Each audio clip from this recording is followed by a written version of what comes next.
প্রিয় শ্রোতা বন্ধুরা, সুকন্যা গল্পের ফেরিওয়ালা চ্যানেলে আপনাদের সবাইকে সুস্বাগতম। আমার চ্যানেলে ভালো লেগে থাকলে আমার চ্যানেলকে লাইক, সাবস্ক্রাইব আর কমেন্ট করার অনুরোধ রইল। এই চ্যানেলে আমি নিয়মিত নানান স্বাদের গল্প পাঠ করে থাকি। শুরু হলো আজকের গল্প, সাধু দেবকুমারের আজব কাহিনী। লিখেছেন শক্তি চট্টোপাধ্যায়। মহাসাধু দেবকুমার তখনও সাধুসন্ত কোনোটি নন। কিছুদিন হলো বিয়ে শাদী করে নববধূসহ মধুজামিনী করতে বেরিয়েছেন। চাকরি বাকরি কিছুই করেন না। দাদা বৌদির হোটেলে সবলে আছেন। সবলে কথাটার পিছনে কিছু বলবান উপাখ্যান রয়েছে। 30-এর মধ্যে বয়স, বেশ স্বাস্থ্য চওড়া, হৃষ্টপুষ্ট, পরোপকারী যুবা, যে কোনো ঝামেলায় মহড়া দিতে সদা আগুয়ান। আঁকড়ায় ফি দিন, কুস্তি লড়েন, ছোড়া খেলা, লাঠি খেলা সবেতেই নম্বর 1। এমনকি মহাপরাক্রমশালী দারা সিংকেও চিৎ করেছেন। জুনিয়র বক্সিংয়ে পরপর 2 বার চ্যাম্পিয়নও হয়েছেন। তবে এগুলোর মধ্যে আর দোষের কিছু ছিল না। দোষ একটাই, তা হলো প্রতিদিন এক আধটি ঘটনা বাঁধানো, আর সে ঘটনাগুলির নায়ক স্বয়ং দেবকুমার। এক ঘুষিতে কারো চোয়াল খুলে গেল, কারো বা এক পাটি দাঁত খসে পড়ল টগর ফুলের মতো। প্রত্যেক খবর কানে আসতো আর দাদা বেধড়ক পেটাতেন। দেবকুমার মাথা নিচু করে জানাতেন লোকটা খারাপ, বা ওরা একাট্টা হয়ে বুড়ো ঠাকুরমশাইকে শেষ করে দিচ্ছিল। আমি দেখতে পেয়ে কথাটা শেষ হলো না। খিলের বাড়ি পিঠে উপর্যুপর নেমে আসে। দেশের ভালো করার দায়িত্ব তোমার কে দিয়েছে? সমাজ শাসক? কে আমার রবিনহুড এলেন?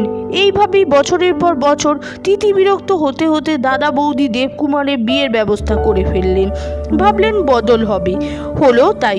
ওদের প্রেসক্রিপশন সমূহ কার্যকর হলো। খাবে বাড়িতেই, তবে তোমার হাত খরচা আজ থেকে বন্ধ। মাসে দুজনের টুকিটাকি খরচা চালিয়ে নিতে হবে।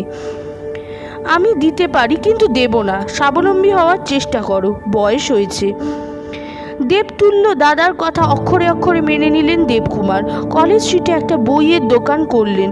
দিনে দিনে একটা চলনসই জীবন ব্যবস্থা হলো। দেবকুমার সদা সুখী, নিয়মিত প্রফুল্ল, বউকেও তেমন করে গড়ে নিলেন। কিন্তু আমাদের গপ্প এ হেন দেবকুমারের সাধু হওয়া নিয়ে। ঘুরে ঘুরে বেরিয়ে দেবকুমার ও দেবকুমারীর দিন কেটে যাচ্ছিল। খুব একটা তেল ফুল দিন না কাটলেও কেটে যাচ্ছিল। দেবকুমার তখন মাথা ভর্তি জটা, একগাল দাড়ি, পরনে গেরুয়া ছাপানো কুর্তা আর লুঙ্গি, পায়ে খড়ম, হাতে একটা বেলকাঠের সাদাটে লাঠি। পাহাড় টিলার ওঠার জন্য কমণ্ডলু নেই। সাধু তো আর নন। দেবকুমারকে গৌহাটিতে এক বন্ধুর বাড়ি রেখে আগরতলায় এসেছিলেন।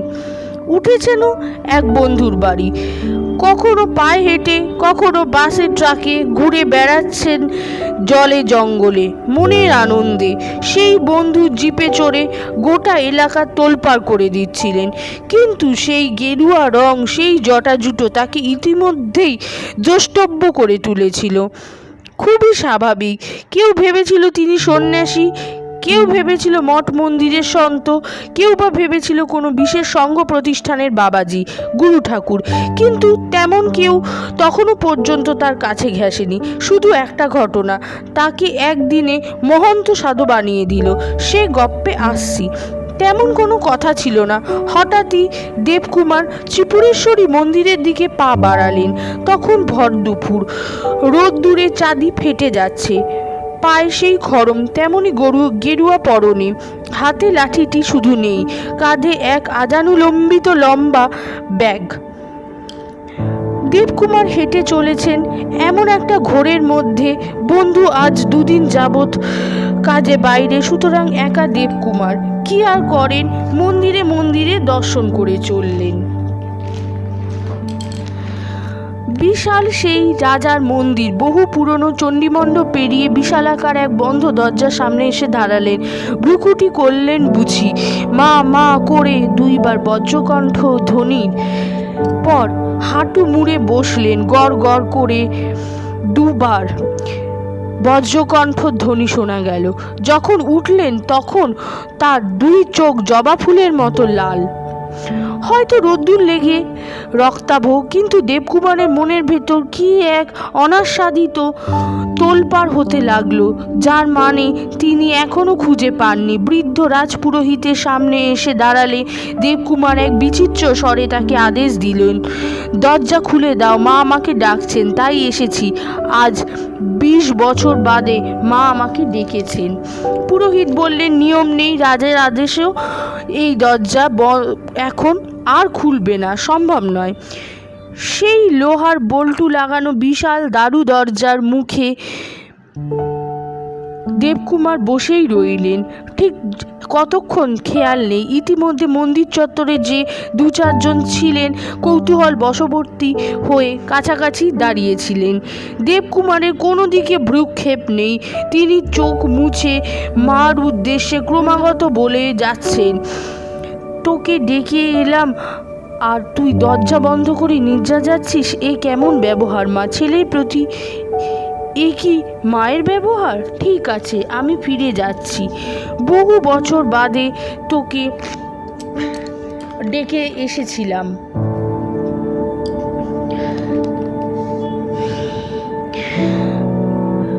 সে কি ঘোর লেগেছিল, আজ অবধি তার ব্যাখ্যা পায়নি। সে কি গেরুয়ার ঘোর, জানি না। স্বাভাবিক দেবকুমার সেদিন সেই অবিশ্বাস্য ঘটনা বলতে বলতে শিউরে উঠলেন। দুটি হাত সামনে বাড়িয়ে দেখান কেমন রোম খাড়া হয়ে উঠেছে। তারপর বড় বড় লোহার দুটো তালার ফাঁকে 2 লাইন খসখস করে, মা কি এমন ব্যবহার করতে পারে ছেলের প্রতি? চললাম, লিখে দুটো তালার ফাঁকে চিরকুট গুজে দিলুম। পিছনে ফিরেছি, অমনি ওই ভারী দরজা ক্যাঁচ কোঁচ আওয়াজে খুলে গেল। সেই ফাঁকা দরজা দিয়ে মন্দিরস্থ ভয়ঙ্কর আলোর দিকে তাকিয়ে চোখ বুজে ফেললাম। প্রচণ্ড ভয় হতে লাগলো। এ কি হলো? এমন তো চাইনি। আর সঙ্গে সঙ্গে সেই ব্রাহ্মণ পূজারী আমার পায়ে লুটিয়ে পড়ে ক্ষমা চাইতে লাগলো। আমার অন্যায় হয়েছে, ঘাট হয়েছে, আমি তোমাকে চিনতে পারিনি বাবা। উনি তো ষষ্ঠাঙ্গ।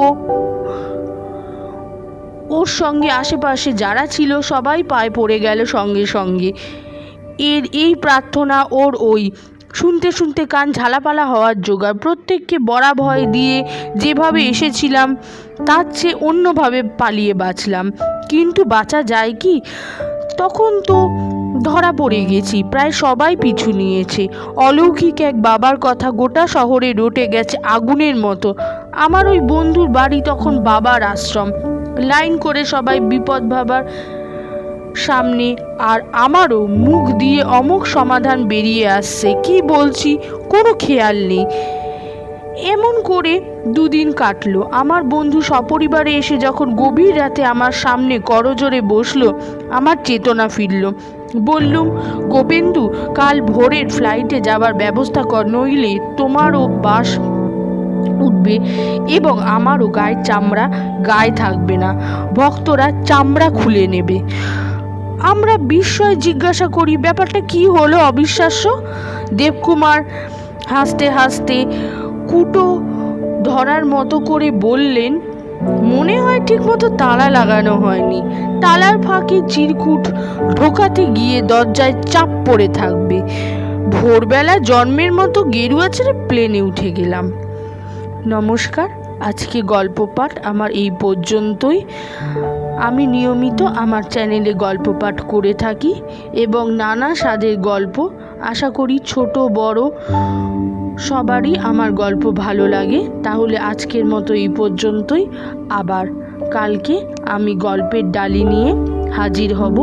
আমার গল্পের পাশে অবশ্যই আমার প্রোফাইল পিক একটা দেখতে পারবেন। আর আমার গল্পের চ্যানেলের নাম কিন্তু আরও একবার বলে দিই,